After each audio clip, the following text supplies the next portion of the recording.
नमस्कार सभी को। आज के इस लेक्चर में हम DOL स्टार्टर के बारे में ही डिस्कस करने वाले हैं। पहले वाले लेक्चर में हमने इस प्रकार का DOL स्टार्टर देखा, यानी कि LNT का, इसको कंपनी में बोलते हैं, LNT का DOL स्टार्टर देखा। लेकिन आज के इस लेक्चर में हम ये वाला DOL स्टार्टर देखेंगे। इस वाले DOL स्टार्टर को आपने देखा, अगर मैं इसका इंटरनल कंस्ट्रक्शन दिखाऊं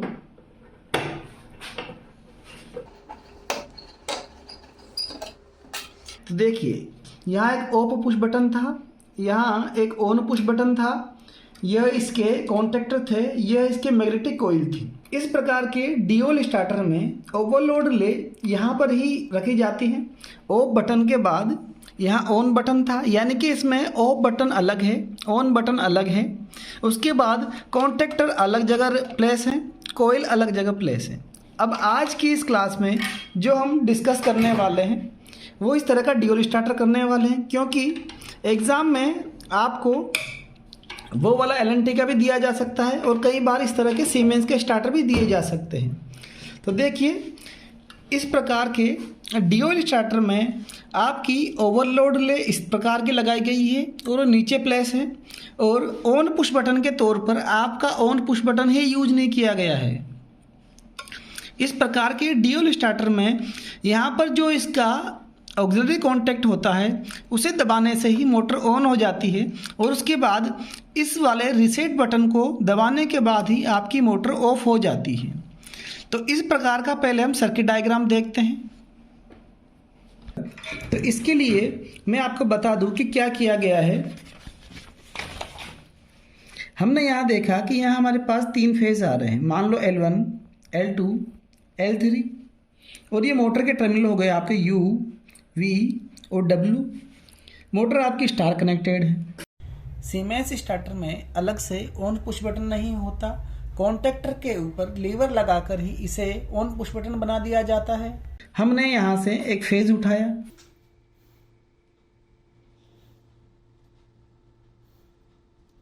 ये फेज हमने सबसे पहले दिया ऑफ पुश बटन में।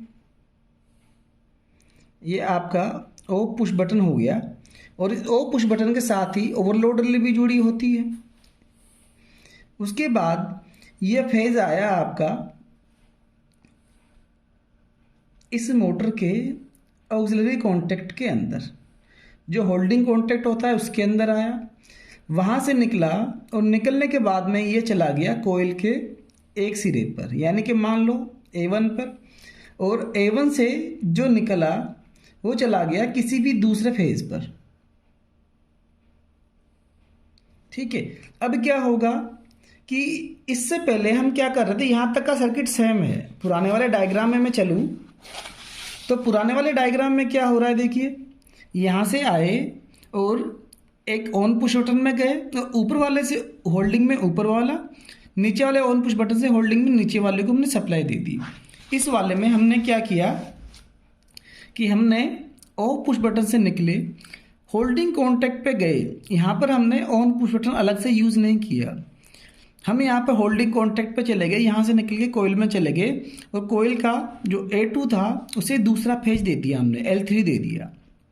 अब जैसे ही हम इसको फोर्सफुली दबाएंगे, यानी कि इसको दबाएंगे, दबाते ही यहाँ से ये सप्लाई आई, यहाँ से आने के बाद दबाते ही ये कॉन्टैक्ट मेक हुआ और ये कोयल में पहुंच गया। दूसरा फेज यहाँ से आ ही रहा है, कोयल एनर्जाइज हो गई, एनर्जाइज होते ही और सारे कॉन्टैक्ट को अपनी तरफ चिपका लेगी, चिपकते ही और ये भी चिपक गया। उसके बाद मोटर लगातार चलती रहेगी जब तक कि आप इस ऑफ बटन को दबा न लें। तो इस तरह के स्टार्टर में ये इसका सर्किट डायग्राम होगा। अब हम इसका कनेक्शन करते हैं। तो देखिए, पहले मैं इसकी जानकारी दे दूं। यह आपकी ओवरलोड रिले है, जो कि यहाँ पर आप इसमें देख पा रहे हो। तो ये इसकी करंट सेटिंग है, ये इस वक्त 0.9 से ये 0.63 एम्पेयर से है, और 0.9 एम्पेयर तक की इसकी रिले सेटिंग है। ये इसका ऑफ बटन है। अब इसमें एक जगह यहाँ पर 9695 इस तरह के कॉन्टैक्ट बने हुए हैं, ये आपके NC के हैं। इसके अलावा आप इसमें देख पा रहे होंगे, ऊपर की तरफ आप नज़र डालें तो देखिए इसमें यहाँ पर 3 तार ऊपर, ये आपका मैग्नेटिक कॉन्टेक्टर है। कॉन्टेक्टर में नीचे जुड़े हुए हैं और इसके नीचे आप देख पा रहे हो ये हैं इसके UVW यानी कि मोटर के लिए 3 आउटपुट। ओवरलोड रिले के लिए ये इनपुट हो गई और ये आउटपुट हो गई। अब बात करें कि कॉन्टेक्टर की, तो ये है आपका कॉन्टेक्टर। कॉन्टेक्टर में L1, L2, L3 यहाँ आएंगे और यहाँ से इसकी आउटपुट हो जाएगी जो कि ओवरलोड रिले के अंदर जा रही है। अब जो मैंने बताया था इस डायग्राम के अकॉर्डिंग कि इसमें यहाँ पर एक ऑक्सिलरी कॉन्टैक्ट होगा जिसे दबाने से ही मोटर चल जाएगी। तो हम जो लीवर होता है इसको दबाने से ही आपकी मोटर चल जाती है। तो ये रहा आपका ऑक्सिलरी कॉन्टैक्ट और यहाँ आप देख पा रहे हो तो ये है आपकी मैग्नेटिक कोइल। कोइल पे देख पा रहे हैं, कोइल पे कोइल वोल्टेज लिखा हुआ है आपका। यह 200 से 400 वोल्टेज तक ऑपरेट होगी, देख पा रहे हैं 200 से 400 वोल्टेज तक ऑपरेट होगी।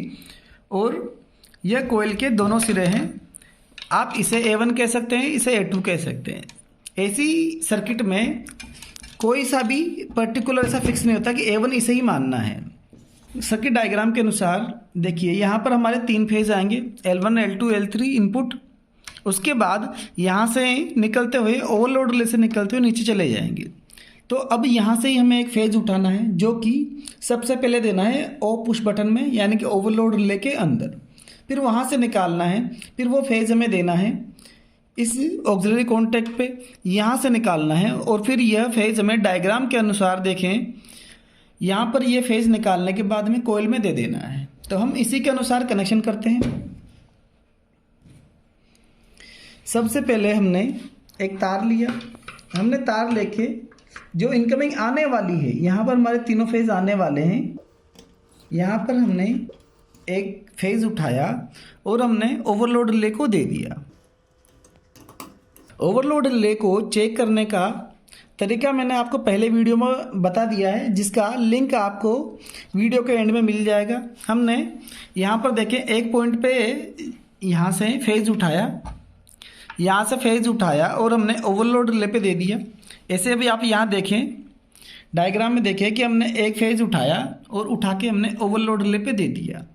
दूसरा पॉइंट हमने निकाला और निकाल के हमने कहाँ देंगे, आपके ऑक्सिलरी कॉन्टैक्ट के ऊपर। यानी कि अभी आप इसे ही ऑन पुश बटन मान के चलें, इसे ही ऑन पुश बटन मान के चलें।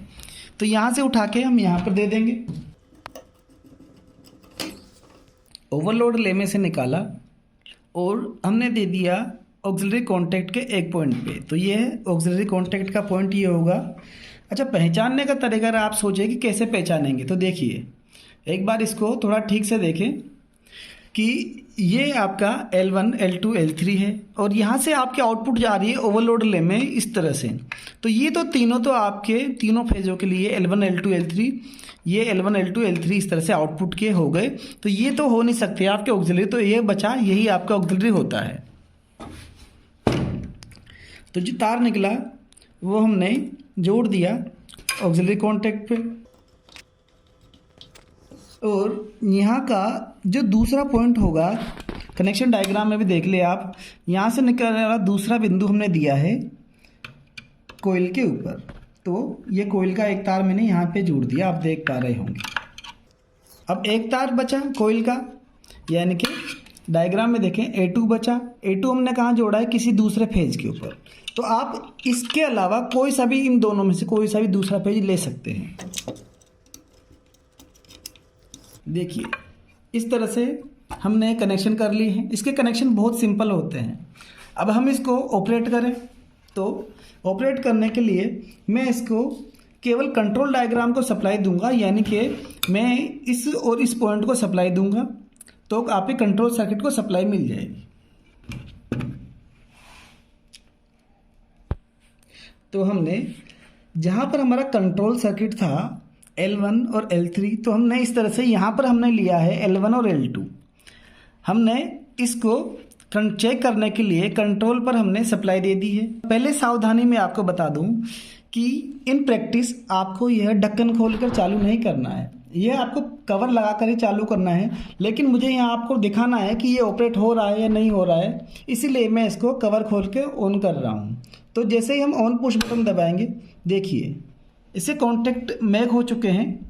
अब मैं यहाँ पर ऑफ करूँगा, ठीक है, आपको फिर दिखा दूँ। जैसे ही हमने यह ऑन पुश बटन दबाया, यानी कि ऑक्सिलरी कॉन्टैक्ट के टर्मिनल दबाए, कॉन्टैक्ट मैक हो गए और यह है कॉन्टैक्ट, यानी कि यह सर्किट ब्रेक हो गया। ठीक है, ये ऑन और ऑफ पुश बटन से ये ऑफ। ठीक है, तो इस तरह से ये आपका रहेगा। अगर यहाँ पर इनपुट जोड़ने की बारी आई, तीनों फेज आप यहाँ जोड़ेंगे, L1 L2 L3, और मोटर के आउटपुट जो आएंगे, यानी कि मोटर के जो 3 तार आने वाले हैं, ये 3 तार आप यहाँ पे जोड़ेंगे। ठीक है, डायग्राम में भी देख लें, ये 3 तार आपको यहाँ पर जोड़ने हैं। तो इस तरह से यह आपका सर्किट कंप्लीट हो गया है। फिर बता दूं कि इन प्रैक्टिस यह आपको कवर लगाकर ही ऑन करना है, आप इसे कवर खोलकर ऑन नहीं करेंगे। ठीक है, तो ये प्रैक्टिकल यहाँ समाप्त होता है। इसके अलावा बाकी प्रैक्टिकल आपको इस तरह से मिलते रहेंगे। चैनल को लाइक और सब्सक्राइब जरूर करें।